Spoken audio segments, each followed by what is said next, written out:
सालों पहले एक घंटाघर में टिंकू चिड़िया अपने माता पिता और दो भाइयों के साथ रहती थी। टिंकू चिड़िया सबसे बड़ी बेटी थी।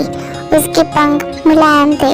उसकी माँ ने उसे घंटाघर की ताल पर चहकना सिखाया था। घंटाघर के पास ही एक घर था जिसमें पक्षियों से प्यार करने वाली एक महिला रहती थी। वह टिंकू चिड़िया और उसके परिवार के लिए रोज रोटी का टुकड़ा डालती थी। एक दिन वह बीमार पड़ गई और उसकी मौत हो गई।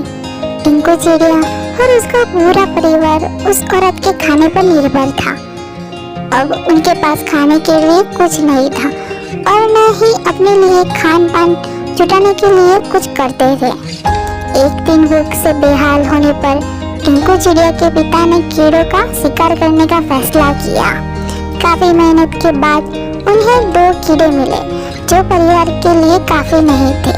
वे लोग 5 थे, इसलिए उन्होंने टिंकू और उसके 2 भाइयों के लिए कीड़े साइड में रख दिए। इधर खाने की तलाश में भटक रहे टिंकू और उसके भाई और उसकी माँ ने एक घर के खिड़की में चोंच मारी ताकि कुछ मिल जाए, लेकिन कुछ नहीं मिला। उल्टा घर के मालिक ने उन पर राख फेंक दी जिससे तीनों बुरे रंग के हो गए थे। उधर काफी तलाश करने के बाद टिंकू के पिता को एक ऐसी जगह मिली जहाँ काफी संख्या में कीड़े थे।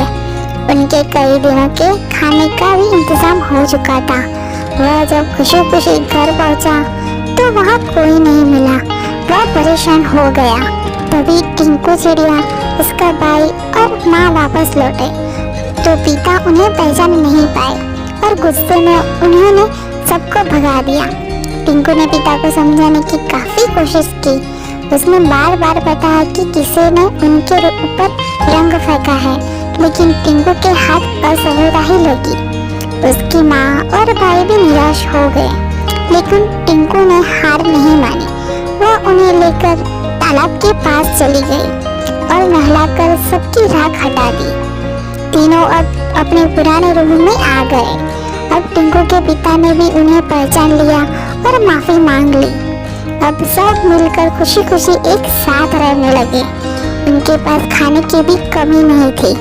तो देखा बच्चों, इस कहानी से हमें यह सीख मिलती है कि कभी भी किसी पर पूरी तरह निर्भर नहीं रहना चाहिए। इंसान को खुद मेहनत करके अपनी जरूरत की चीजों को जुटाना चाहिए।